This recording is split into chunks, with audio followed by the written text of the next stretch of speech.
Esto es San Francisco y esto es Shenzhen, dos ciudades que son la columna vertebral de la innovación en las economías más poderosas del mundo, Estados Unidos y China. Estas dos ciudades tienen algunas de las empresas más influyentes, y cada una atrae a millones de trabajadores talentosos de todo el mundo que buscan ejercer roles altamente técnicos. Pero cada una tiene un gran problema.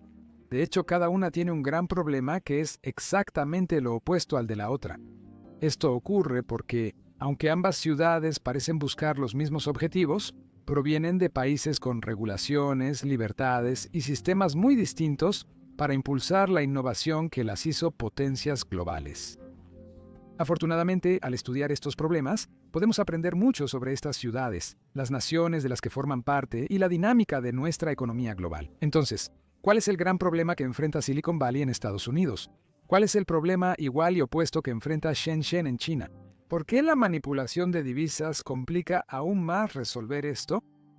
Silicon Valley es el nombre no oficial de una zona cerca de San Francisco que alberga a varias de las mayores empresas tecnológicas del mundo. La región se estableció en la década de los 1960, cuando profesores de Stanford trabajaron e innovaron en algunas de las primeras computadoras industriales con la ayuda de financiamiento del ejército de Estados Unidos. La región realmente cobró vida propia en la década de los 1970, cuando empresas como Intel, Atari y más tarde Apple Computers establecieron su sede en la zona.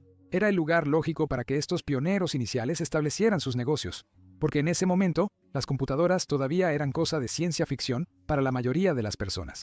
Así que el grupo de posibles empleados con la experiencia para innovar con estas nuevas máquinas era muy reducido y se encontraba casi por completo dentro de esta región. Igual pasaba con los proveedores de componentes. Incluso las primeras computadoras, tan básicas como la Apple I, seguían dependiendo de circuitos, capacitores e interruptores fabricados por otras empresas en Silicon Valley. Así que si querías crear nueva tecnología, tenías que ir a donde se estaba creando la tecnología, y esto casi se convirtió en una profecía autocumplida. Esta agrupación es genial porque permite un desarrollo más rápido al facilitar el intercambio de ideas, talento y técnicas. ¿Te imaginas si los principales científicos de semiconductores en los 70 estuvieran distribuidos globalmente? Pedir las piezas les tomaría más tiempo y costaría más. No podrían asistir a conferencias y la comunicación diaria con colegas sería más difícil, porque en ese momento, estos chicos aún no inventaban el intercambio de archivos ni las videollamadas por Zoom. Superar estas barreras, simplemente juntando a toda una industria, crea algo de lo que quizá hayas oído hablar, que son las economías de aglomeración. Recuerda esto porque será importante más adelante, por una razón diferente. De cualquier manera, había algo más que resultaba atractivo en este tramo en particular de la costa de California, y no era el clima ni las gaviotas gigantes. No, era el capital de riesgo. Hoy en día, San Francisco y Silicon Valley son tan sinónimos de capital de riesgo como lo son de programadores de computadoras y sandalias. Esto ya era cierto antes de que los chicos tecnológicos llegaran al sur de California. Verás, las películas eran y siguen siendo un vehículo de inversión increíblemente popular para firmas de inversión sofisticadas y personas con un patrimonio neto extremadamente alto. El gran dinero que busca desesperadamente una buena inversión ha existido en este rincón de Estados Unidos durante mucho tiempo. Esto era fantástico porque, en muchos aspectos, las empresas tecnológicas se parecen mucho a las películas.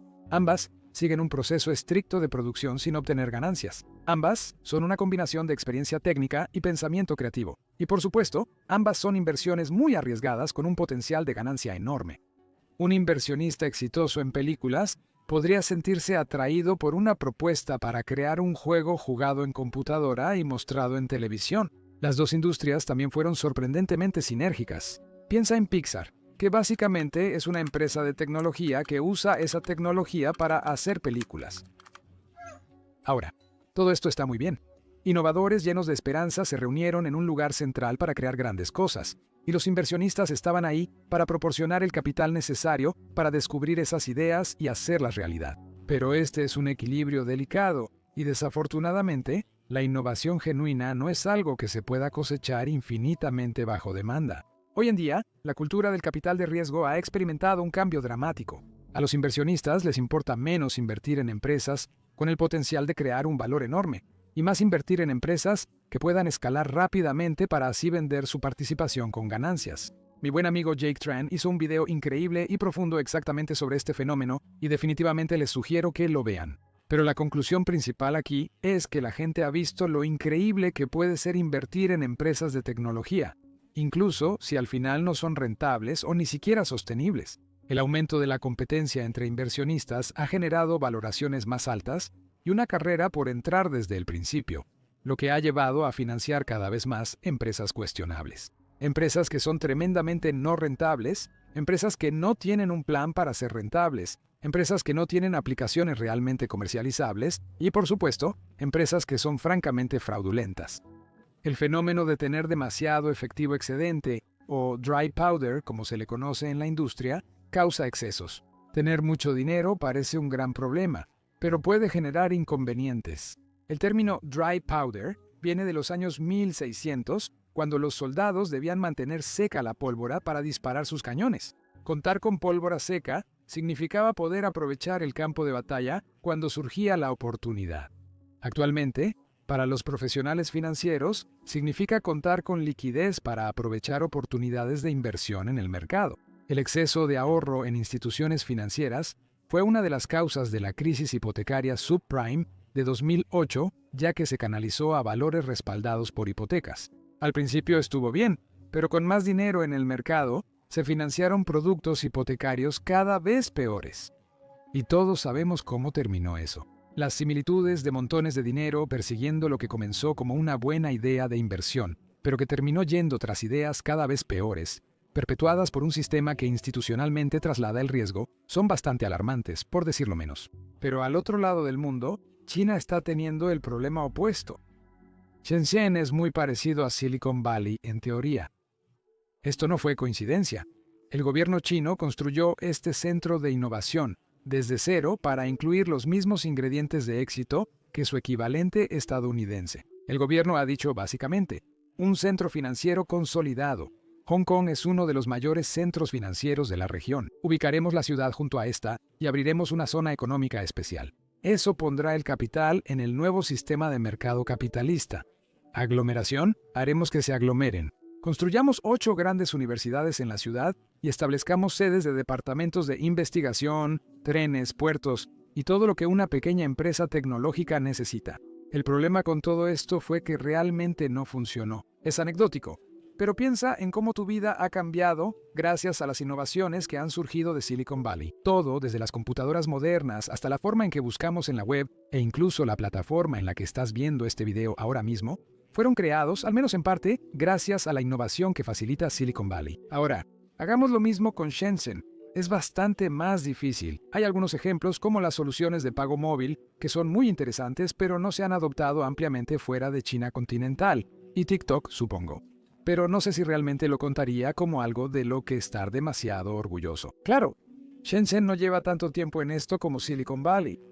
Pero incluso, a pesar de estas consideraciones, simplemente no existe el mismo nivel de innovación real, lo cual es una verdadera lástima, porque realmente podría haberlo, pero está restringido por algunos obstáculos importantes. El primero es que nadie quiere invertir en China, o, más específicamente, nadie que pueda quiere invertir en empresas chinas dadas las regulaciones actuales.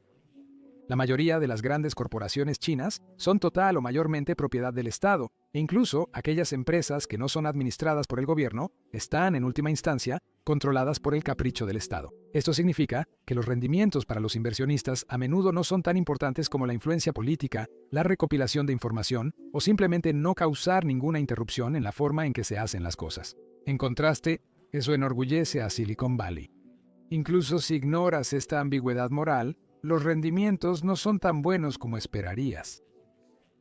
La economía de Estados Unidos es aproximadamente un 50% más grande de lo que era hace 10 años. Sin embargo, en ese tiempo, el promedio industrial Dow Jones casi se triplicó. En China, los últimos 10 años han sido bastante buenos, ya que la economía ha pasado por uno de los periodos de crecimiento económico más rápidos de la historia. El Producto Interno Bruto de la nación se ha duplicado desde 2010, pero el CSI 300, que mide a las mayores empresas, solo aumentó un 50%. Saca tus propias conclusiones sobre eso, pero casi parece que las empresas han sido administradas como un gobierno, y la nación está siendo administrada como una empresa, al menos según estas métricas de crecimiento. Por todas estas razones, el mercado de valores en China ni siquiera es una opción para la mayoría de los hogares que prefieren abrumadoramente invertir en bienes raíces. Tampoco la comunidad internacional va a llenar esos vacíos. Mira nuestro video sobre invertir en el mercado de valores chino para saber más. Quizás te preguntes, ¿por qué esto es importante? Parece que la mayoría de la innovación en Silicon Valley está siendo financiada por capital de riesgo. De todos modos, el capital de riesgo no es el mercado de valores, y eso es cierto, pero dependen uno del otro. Como vimos antes, las firmas de capital de riesgo buscan hacer crecer la empresa para vender su posición a la siguiente ronda de inversionistas. El destino final de este juego de pasar la papa caliente de la equidad es listar la empresa en una bolsa de valores pública a través de una oferta pública inicial. Después, el público puede comprar estas acciones a los inversionistas de capital de riesgo y darles el dinero para reiniciar el proceso. Si este paso final no existe o no se utiliza correctamente, entonces todo este sistema realmente no funciona. Para que se den una idea de lo roto que está este sistema, la capitalización de mercado de la Bolsa de Valores de Shanghái es de aproximadamente 33 billones de yuanes o 5 billones de dólares estadounidenses. Sin embargo, su capitalización de mercado ajustada por Free Float es de solo alrededor de 12.7 billones de yuanes. Bueno, está bien. Pero, ¿qué significa ajustada por Free Float?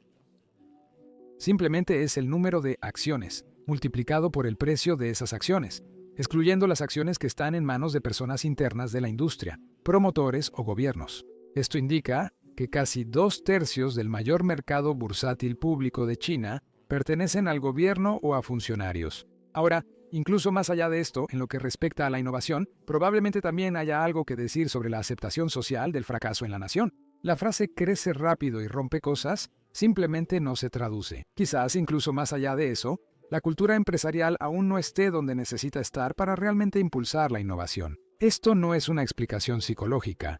Hay personas más calificadas para estos temas.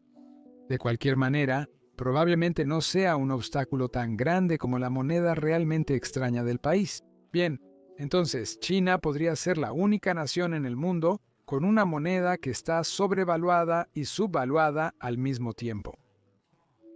Probablemente hayas escuchado más sobre su subvaluación. El gobierno chino intencionalmente baja el valor de su propia moneda en el mercado de divisas para aumentar artificialmente la competitividad en costos de sus exportaciones. Para ser justos, esta práctica ha disminuido en los últimos años, gracias a la presión internacional y a que la economía china depende menos de exportaciones cada año. Pero por otro lado, la moneda también está sobrevaluada. Las regulaciones restringen cuánto dinero pueden convertir los ciudadanos chinos al año. En este momento, ese límite está establecido en $50,000 estadounidenses. Que redacten sus políticas en otra moneda soberana muestra lo loco que es esto. Ahora, China está llena de muchas personas ricas y también está llena de muchas personas ricas que desaparecen sin razón aparente. Así que esas personas ricas realmente quieren mudarse al extranjero, a países más políticamente estables, donde puedan disfrutar de sus montones de dinero sin tener que estar mirando por encima del hombro todo el tiempo. El problema es que, si se mudan al extranjero, no pueden llevar su dinero por el límite legal de conversión de divisas. Ahora, por supuesto, hay formas de evitar esto. Ya hicimos un video sobre eso, pero es arriesgado y la mayoría no lo intenta. Sin embargo, si esta ley desapareciera mañana, muchos se apresurarían a convertir yuanes chinos en dólares australianos, estadounidenses, canadienses o de cualquier otra moneda. Esto inundaría el mercado de yuanes chinos, haciendo que su precio bajara. Esto fue una explicación muy simplificada, pero probablemente haremos un video sobre esta paradoja de la moneda en el futuro. Pero por ahora, recuerda esto.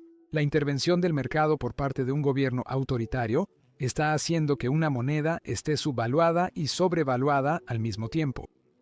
Este tipo de riesgo cambiario, además de todos los otros problemas que hemos visto, significa que los inversionistas prefieren seguir buscando oportunidades en Silicon Valley en vez de explorar un nuevo mercado lleno de personas talentosas y de ideas que podrían cambiar el mundo.